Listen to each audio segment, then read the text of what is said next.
Welcome to the Z Suite. If you have zigged and zagged your way to the top, you're in the right place. First, let me introduce Jacob Laurie. He's one of my colleagues and will be asking us difficult questions and keeping us on time. Difficult question. I'm Mark That's fine. Orttung. I'm CEO of Projectworks, and I'll be your host for today's conversation. I've been really looking forward to this one. It's a bit personal. I have often talked about one of the best hires I've ever made, and we're going to do a little bit of a retrospective on that today. And to do that, I've actually brought her on the show. So the person we'd be talking about is Vicky Papa. So welcome, Vicky. Um, so first off, Vicky is now CEO of a company called Astrica, but we worked together a while back, and I think we promoted her 3 or 4 times across 5 years from account director through client partner, general manager, and ultimately she became our chief revenue officer. So maybe I'll start with a question for you, Vicky. Just maybe if you've got how would you describe that journey and yeah, like that, just going through all that change was quite a bit of change. I would probably say exciting, but also really scary and uncomfortable. For the most part, I would think that as most people progress into different roles that have different roles and responsibilities, they'd probably say something similar as well. For me, especially with such rapid growth, like I came from a delivery background, and so it was interesting because when I first joined and met Mark, I was actually like a fully billable delivery resource and I was an account director, but I also was like playing a full-time scrum master role. And it's interesting to like kind of remember starting there and having to like shift and be uncomfortable. And I remember the first time I actually told my dad, I was like, yeah, Mark's going to promote me to client partner. And I was like, gosh, well, what if I like just totally suck at it? Like, what if I'm just like, just don't do well at all? And it's like, well, what's the worst it's going to do? Make you, an account director again? And I was like, well, I guess you're right. Like, I guess this is a good idea. Let's do it. And I do think that like whenever you start thinking about like that journey, it's interesting because like the best things in life, I love this quote from Will Smith, the actor, which is always kind of funny because I'm like, not some great philosopher or anything, but Will Smith, the actor, said the best things in life are on the other side of fear.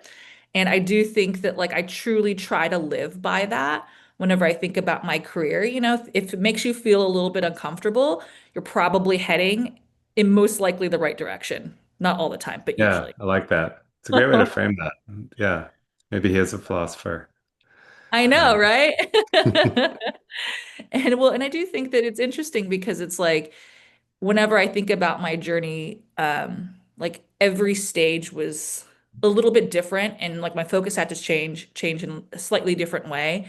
And it really was about just kind of like leaning in and like embracing like uncomfortable situations, learning from everyone around you. And hence why I'm really excited to be on the show because Mark, I feel like I always learn from you whenever I talk to you all the time. And, and it's interesting because just being able to like be a sponge and be around other people who have interesting, thoughtful like opinions on how life and business should work, I think always gets me excited. And I think that that type of like ongoing learning is really what, allowed me to progress in my career quickly. Hmm. awesome. I've got to ask because this topic is just like really fascinating to me. Vicky, did you have like a destination in mind, a goal, a particular position or area you're trying to get into? Or was it just like a being hooked on that uncomfortable place where you're growing and facing big challenges? What is it for you? The I motivation behind actually like I don't want to like make market too big of a head over here, but I do it? think that like having somebody who's a mentor for you, like Mark, that can see more than you see in yourself is Mm, really, really important. And for me, if you had told me when I first joined Nexiant back in the day that I was gonna eventually be the CEO of a company, I would have just not believed you. I did not think that I mm, would ever be a CEO for a variety of reasons.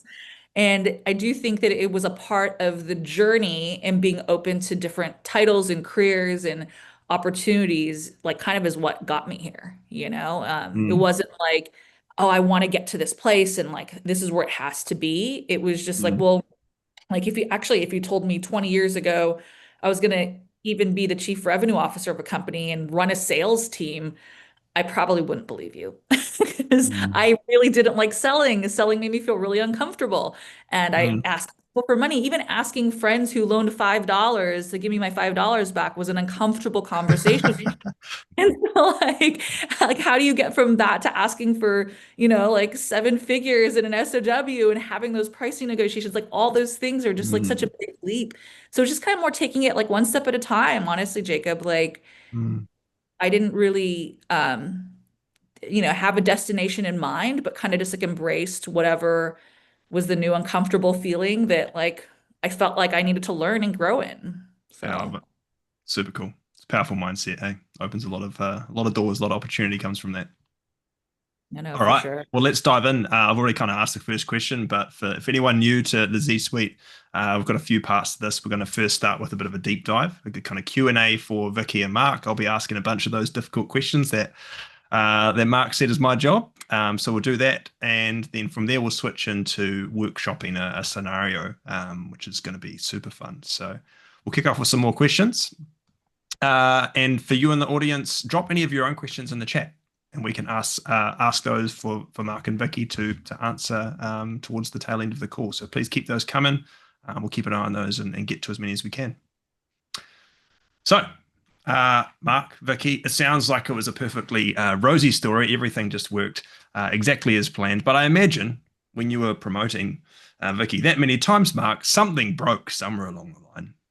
So the question for both of you here, like what broke and how did you fix it as you were scaling and as you were moving from position to position? Hmm. Yeah, that's a great question. Actually, I have one. I don't know, Vicky, you probably have a lot of things, but what I'd Yes. say is I think every time we promoted her, she kind of had two jobs.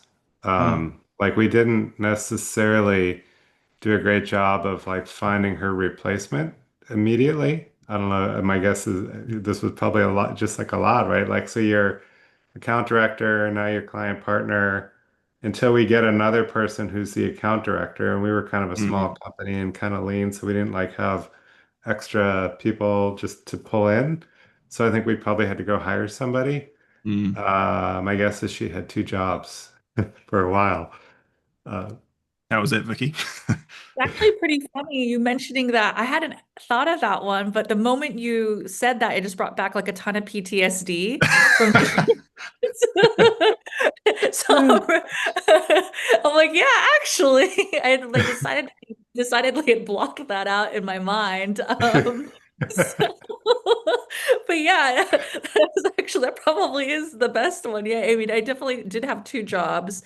And I was also, like even one of the things that like for me that really stood out was more of like a personal thing where like I feel like my brain broke a little bit every time I got promoted because I was like trying to switch from doing like it's usually like do the job, get the job.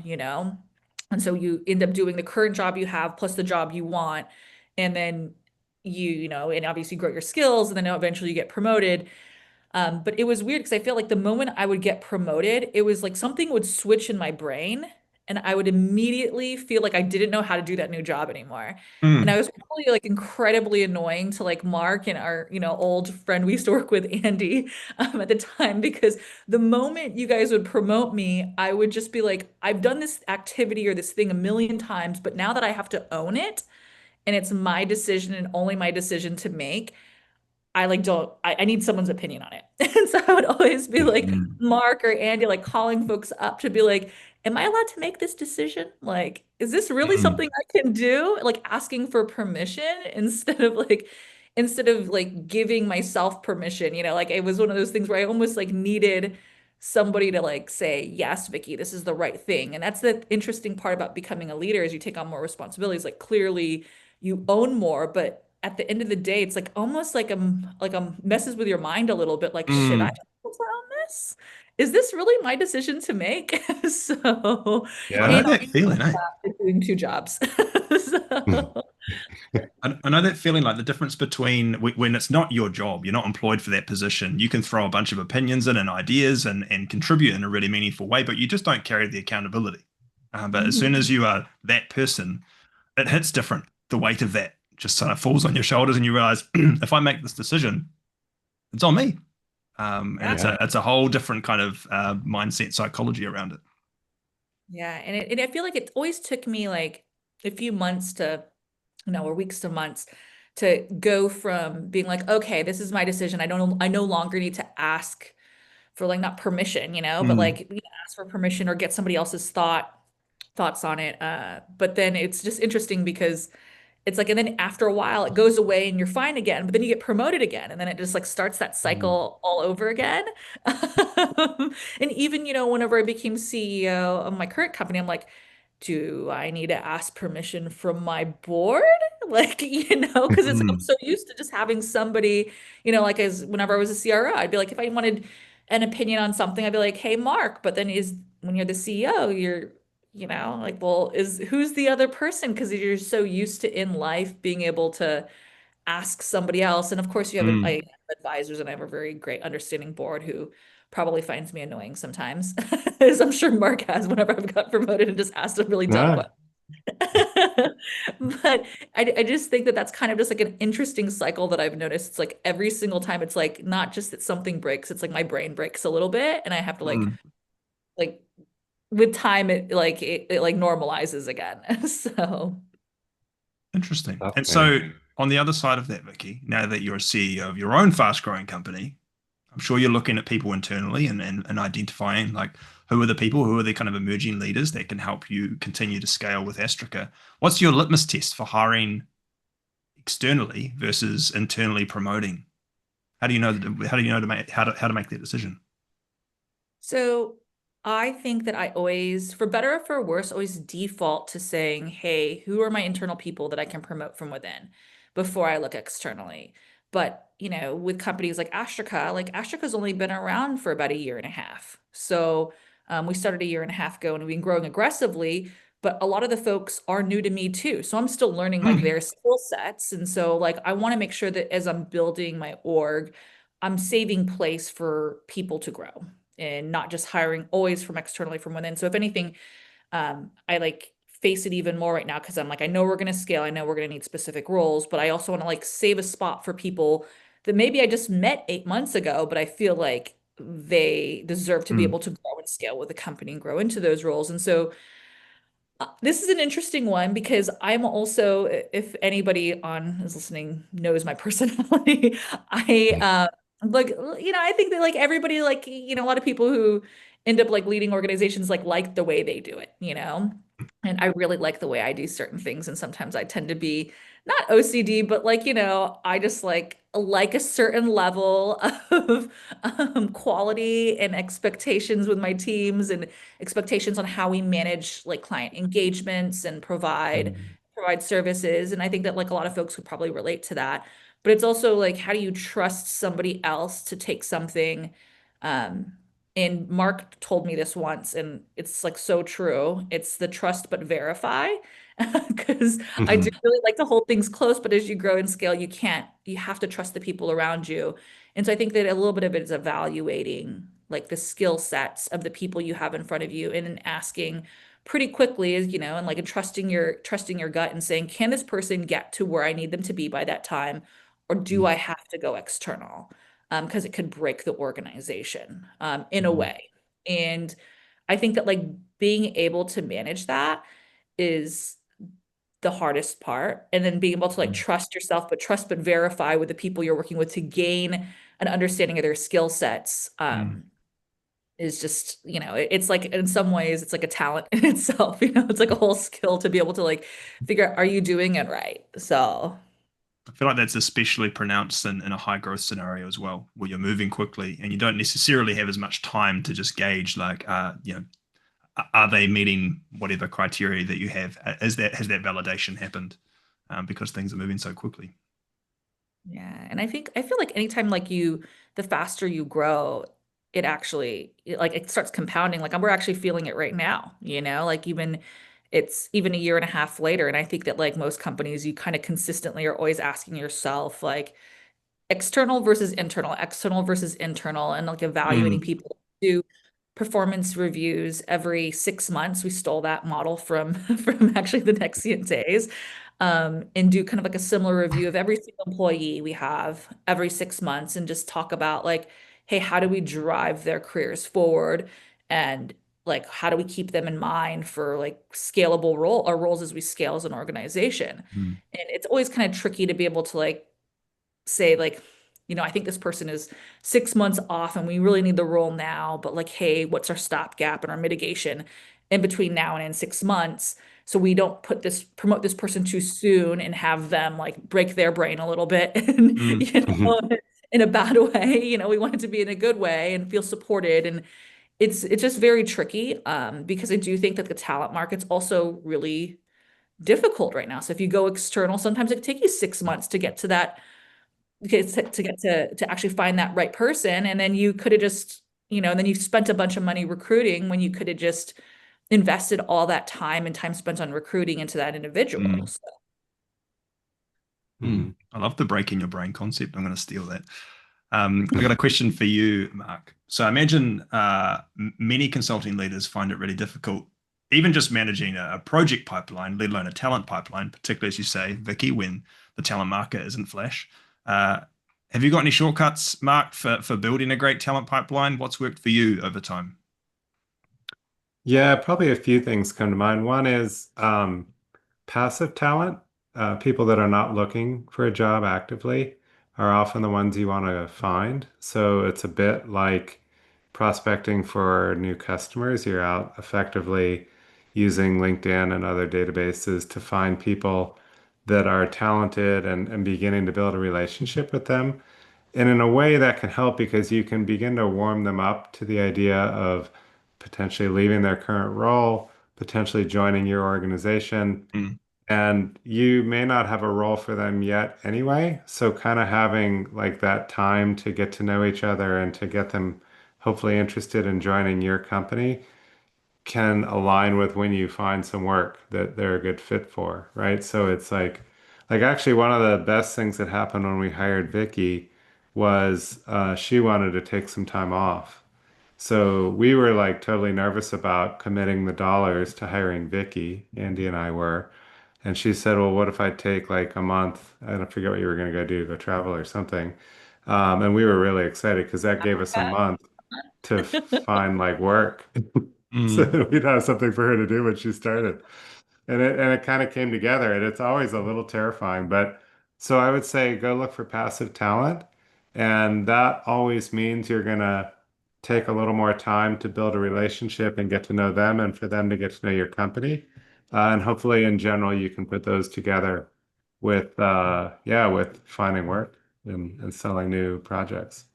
And what does that look like on a regular basis for you? Like in your regular weeks or months, Mark, do you have like a ritual of connecting with people that are interesting, or how do you bake that into your day to day so you're Yeah, talking I to do. them?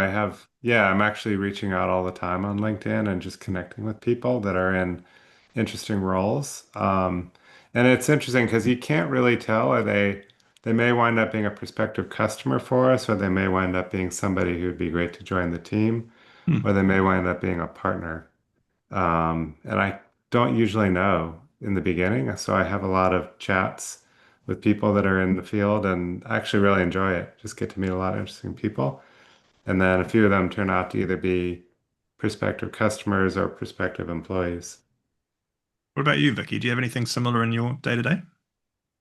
yeah, I think that like similar to Mark, I mean, I think that like growing your talent pipeline is all about relationships and figuring out like who might be a good fit and when you might need them. Because I do think that like sometimes it's just timing with people. And so you never know that like, and you never know when you might need a certain type of skill set. Mm, Uh, and so I think that like just kind of matching those two things together is really, really important, but also kind of, just not being closed to making new friends along the way because you never know, like, when you might need this person either as a client or as somebody on your team or whatever. I mean, I think that like it's just kind of I think that genuine human connection, like not mm, making it all about work, but making it a little bit about just meeting good people. And if it works mm. out great, if it doesn't, because that's honestly like the best way to really get to know somebody.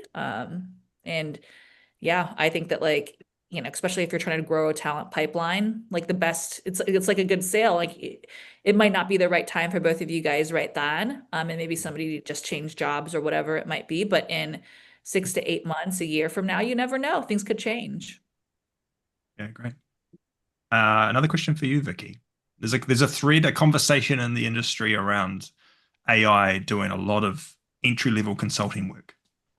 I'm curious on your take on this. Why would a consulting leader late in 2025, heading into 2026, want to hire a junior consultant? What's the value in your mind?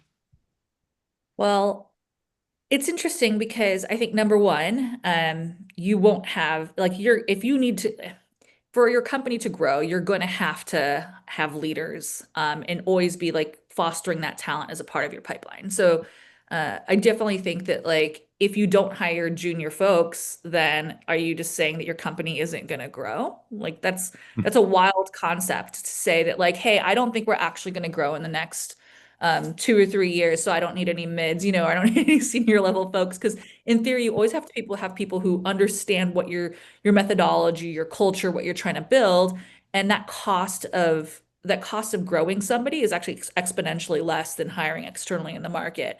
So I Mm. think that like there's that. But then I also think that juniors, you know, I think at the very, very beginning of this call, as we're waiting for folks to join, we kind of quickly talked about the fact that like juniors are the folks who are like most aggressively going to be using AI and most likely going to adopt the use of AI. So it's interesting that we say, like, hey, we want to, like, especially at Astrica, we want to include AI as a part of our core methodology. And we have a lot of different tools that we've been building out to do that. But what's interesting, whenever you go to roll that out, the OCM part, the change Mm. management part, is that like a lot of folks who have done it a certain way for a really, really long amount of time are like, well, hey, I'm really fast at this already. I don't need to use these new tools. I can get this done in 30 minutes versus like spending an hour going through the training, understanding how to use a new large language model or a new like AI agent that we've built out for them to, in theory, make them faster and in over time.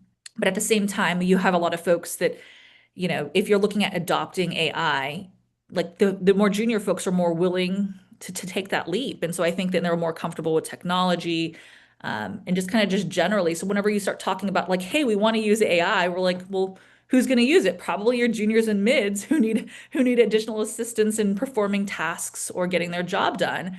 And so I do think that like that also will help your barrier to entry, in terms of like changing your methodology and progressing it as a company. So it's almost like twofold. If you don't hire juniors, it's going to be much more difficult for you to adopt AI. And then you have Mm. a like situation. And then also if you don't hire juniors, then you might not have a good scalable leadership model in the future. So Pretty compelling to me. I know, Um, right? nice one. All right, we're going to jump ahead into workshop mode now. Mark, I'll pass this to you. You can read out the scenario that we've had shared with us. And thank you for those great questions, David and Arlene. We'll pick those up towards the end of the session. Yeah, we got a great question. So thank you to James. He's the founder of a 40-person cybersecurity consultancy based in Ireland. So I can't do the accent, but I'll do my best Please to don't. sum up his question here. Um, all right, so we're known for stepping in when a breach hits. Think midnight calls and high pressure recoveries. So we take smart grads, train them up, and then within a few years, they're world class. But as soon as they hit that point, which is usually 4 or 5 years in, the big global players swoop in with double the salary and huge projects. Feels like a revolving door we can't close. It's exhausting as a leader. I spend more time managing people problems, and I actually felt that a lot at Nexian. I felt like about two-thirds of my time was managing people problems, but more time managing people problems than growing the business. It kills our ambition. We want to scale up and compete globally, but instead we feel like we're frozen in place, forever rebuilding the team. So he kind of sums up his question as, how do you keep senior staff engaged when you can't compete on salary? And how do you get them to buy into the firm's future as leaders here instead of seeing us just as a stepping stone? It's a great question. It's pretty typical, I think, to have that challenge. Maybe Vicky, I'll let you dive in first. Tell me like how you're thinking about that, and there's a lot of ways we could take that. Yeah, I mean, I'm curious. I mean, I think that like especially if you have somebody that is if you're having an issue retaining talent, it really comes down to like what opportunity. I mean, obviously there's like salaries and like salary is just and money is just a component to keeping people happy. there's also opportunity and and then also like sharing in a company's growth and success. And so I feel like it kind of just depends on like the levers you want to be able to pull to be able to get some, to be able to retain your talent. And so I would say typically say that even like the opportunity for a lot of people might be even more important than um, some of the salary components. I don't know. What do you think, Mark? Yeah, I would agree with the opportunity idea. At Nexient, we would sort of make this the argument to our junior people is we're going to push you and promote you quickly. And so there's sort of like you can go from being an individual contributor to a senior to a lead to a manager to a director who maybe is managing multiple projects across a whole program. So you can kind of keep moving up. And I think Vicky is a great example of that. Um, or at any point, you can decide you're ready to move out to some other larger company and do that role there. You will have kind of proven yourself. But when you move out, be ready that the promotion slows or stops. Like the big company, a lot of those places aren't growing fast enough to have openings. So it's just not something they're looking for. Whereas we were growing about 40% a year. So we were constantly looking for Mm. anybody who would step up, and we always had an opening. Um, so I think that if you take money out and just say, look, if yes, you can go today as a lead or as a manager, but if you stay with us 2 more years, you'll be a director, maybe you'll be a client partner, maybe you'll be in our executive team. Hopefully that's compelling. So I think opportunity is a good one. I think mentorship is a big one too. I think people really um, value who they work for, or they really are unhappy if they don't like who they work for. Like it's kind of cuts both ways, Mm. right? Whoever their direct supervisor or maybe their mentor, if they have sort of a like a project manager for their current client project, but they have a practice leader, like if they're a designer, whoever the design lead is that they're learning from. I think that really matters. I don't Mm. know if you agree with that, Vicky, but that Yeah. mentorship. No, no, no, absolutely. And I think that especially around mentorship, like, a mentor really can make or break your career. And I feel like I was really lucky in my career to have really good mentors who also helped guide me in the direction I wanted to go. I think Jacob, when we were talking about earlier, like, did you always know where you wanted to go? And it's like, no, I relied on my mentors to tell me, Mm. what they knew and learn from them and their experiences. And I think that, but that also requires like investment in people. And I think that it's interesting because Mark, exactly what you just said, like larger scale firms have probably more people and more ability or more opportunities for an individual to get a mentor. But it's interesting, but the opportunities don't actually exist within the organization because of their growth rate. Hmm. And so you can learn from other folks, but then it's harder for a smaller company, like, especially, at Astrica, like it's harder for us to assign like core mentors because having somebody really be a mentor actually requires quite a bit of their personal time to have a true mentorship relationship, or mentor-mentee relationship. And I think that, and obviously like eh, people are always busy wearing lots of different hats. And so it makes it so you really pull your people in multiple ways, but it pays off because then you are allowed to, then it allows you to take those people and use them for scale. And so it's a bit of like a constant like tug of war of what's the right thing to do.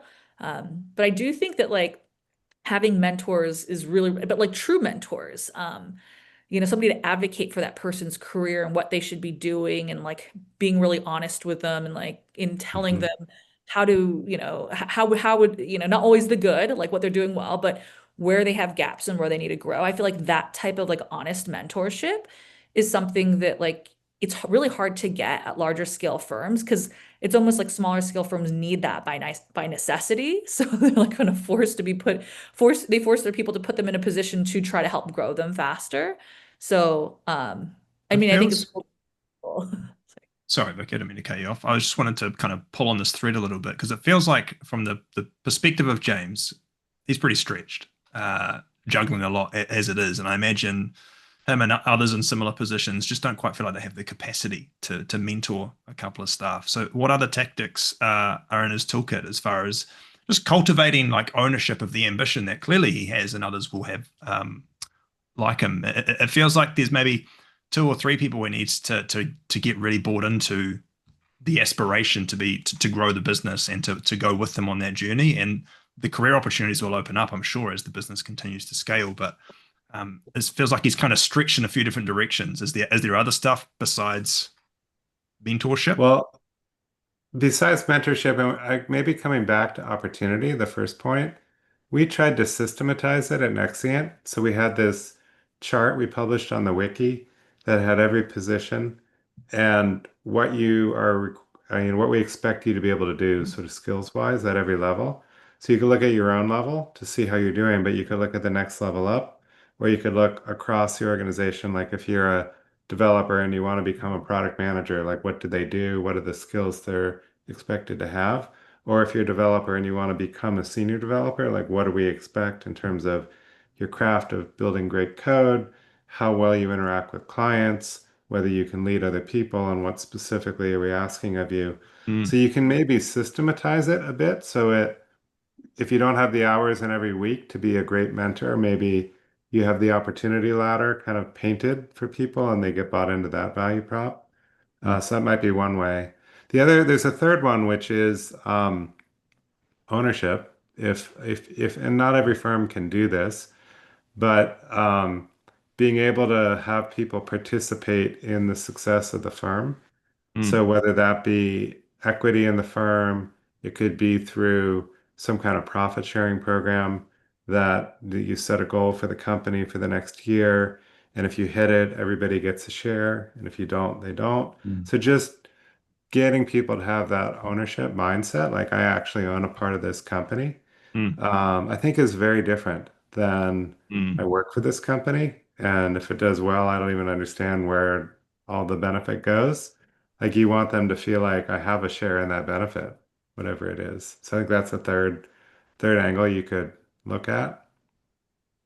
I think Mark, you really hit the nail on the head there too, because even the ability to have that ownership and have a piece of like the growth is exciting for a lot of folks, and like I mm, think it's why a lot of folks may come to either a bigger or smaller type firm, and so just having that ability is just highly motivating. I know for a lot of folks, and one of the things that we found even more recently is like, for instance, we give out equity, but we give it to folks we actually feel like are going to help grow the business. We don't give it necessarily to everybody. We give it to folks we feel like are going to push the needle in the business. And we actually have like units that are set aside and shares that are set aside. So we can divvy those out over the next few years as folks come in. And it's interesting because I do think that like we've had situations before where I've actually brought folks in, and one guy in particular, he was an individual. We thought he was going to be more of an individual contributor, and it was really interesting because even after 6 months, we immediately saw how, number one, this person was able to push the needle on the pre-sales and the sales side. He was able to get into client-facing conversations and just really help expand and grow our business, more so than we actually thought he was going to. And so it was kind of in some ways a happy hiring incident. Like not a mistake, it was surprise, opposite of mistake, but definitely a surprise. Um, where we're like, hey, this individual contributor is really blowing it out of the water. He's amazing. And if we could do it again, we probably would have given him shares because mm, he's so good. And he's also pushing the needle on delivery and our quality and just our ability to deliver for clients and like pushing our methodology. So he was doing things on not only on the sales side, but also on the delivery side to enhance Astrica as a whole. And so I do think that's also about the ability to do the right thing for certain mm, individuals. Like, and it was a small company, we like cash is king, and so like the ability to be able to give shares instead of cash or bonuses at times is really, really helpful for us in terms of what levers that we can pull. And in mm, that particular situation, we just gave him the equity units we would have given him if we had hired him from day one.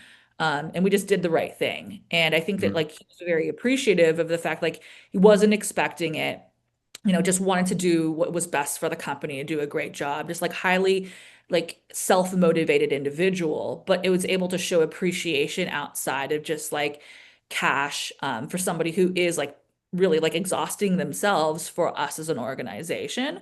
And I don't think that it's always the solve. Money isn't always a solve for everything, but it is a nice like thank you. And so I think people see past the money as well though into like the values beneath the company and the values behind leadership decisions, and that goes a long way when it comes to retaining people. When they see, as you say, you're doing what feels like the right thing. That means a lot to people. Makes them feel like they really matter, and you're invested in them. So I just want to play back quickly. I'm conscious of time. It feels like there's three key things: mentorship, and that three that you mentioned, Vicky, around just investing in the people that you see as emerging leaders. Mark, your second one was visibility or systemizing where the opportunity is, whether that's moving up or across. It's a really powerful way of showing younger folks where they could go with the business. And then a third one is about ownership and financial incentives, particularly shares, and how they can foster just a whole nother level of ownership of the trajectory of a firm. So some powerful stuff there. Before we wrap up, I want to throw it to you, Eileen. You've got a great question there. It sounds like something related to how Vicky has assessed success in her roles as she's been promoted. So if you're up for it, I'll take you off mute and you can share your question. Yeah, so I just want to understand as you continuously grow or expand different roles, every role you have a different metrics of success. So how would you be able to, or what are your top three at least for every role, even one of your roles have that you can measure truly, oh, I succeeded into that, and because it will evolve, right? No, for sure. That's a great question because it's interesting because when I started as, an account director, even as a client partner to general manager to CRO to CEO, like all the roles have definitely similar but different metrics and at different levels. And so I love that you're asking that because, especially in my current role, like I care honestly most about like revenue and EBITDA, probably my Mm-hmm. big Yeah. those together. But obviously, but I also care about like employee satisfaction and customer satisfaction because although I'm not directly measured off of those, tracking those and knowing where those are really, really important for me. And I do think that if you even take a look at that, like at the base of what it Mhm. is, it's like revenue and profitability, employee satisfaction and customer satisfaction, especially in a services company. I cared about those too also when I was a client partner and a general manager, because all of those contributed to the growth of either Okay. my accounts or my region, and really helped drive like a lot of, the behaviors and the tactical things that I cared about, but I cared about them at a different level, like more at like a project level or an account level versus at an organizational level. And so I would say in some ways I've cared about those three similar metrics along the way, but like they've all kind of like evolved a little bit in terms of like how much I care about them. Like, did I care about EBITDA as much when I was, an account director? Like, absolutely not. But did I care that like my project had good project margins, like sold as versus delivered as margins, and my clients were wanting to keep expanding, and so taking a look at our expansion rates and all that. Like I do think that like in looking at people, like if people want to roll off your projects, your ESAT isn't good, and so taking a look at your retention rates on your projects, it's just like slightly different view, but looking at that from a project account view versus an organization view. And so in some ways, it's just kind of morphed a little bit for me. But it's like, but you always have to kind of keep that in mind. And that's a really good question because until you just asked that, I guess I didn't realize that I've been kind of like monitoring the same three big buckets along the way. And I'm sure Mark, was, like there's probably other things that like we've monitored and more actively, especially around the ops areas Mhm. um, and other metrics as well. But I think that like those for me, like I always feel like if you are doing the right thing for your clients and your people, the money will come. And I actually think I learned that from Mark. Mark, I think you told me that. I think I just needed another Mark. I was gonna say I totally That's agree funny. with what like margin growth, employee sat, customer sat, at whatever scope you have. If it's a project, if it's a Mm. region, if it's the company's revenue, if it's the whole company. Yeah, I just feel like those four will get you a very long way if those are all doing well. Thank you. Appreciate Great it. question, Thank you, Eileen. Eileen. All right. We are at time, so we're going to wrap things up. I'll throw it to you, Mark. But you're off to London for our next episode, right? Yes, I'm excited. Our next one in 2 weeks, I'll be in London, and my guests will be Motherboard CEO Rob Meyer. As well, I have two guests next time. Also, we have the editor of New Civil Engineer, Gavin Pearson, and the three of us are going to talk about how to turn your firm's niche into the reason you win bigger and more work. So until then, keep zigging and zagging, everyone, and thank you for joining us.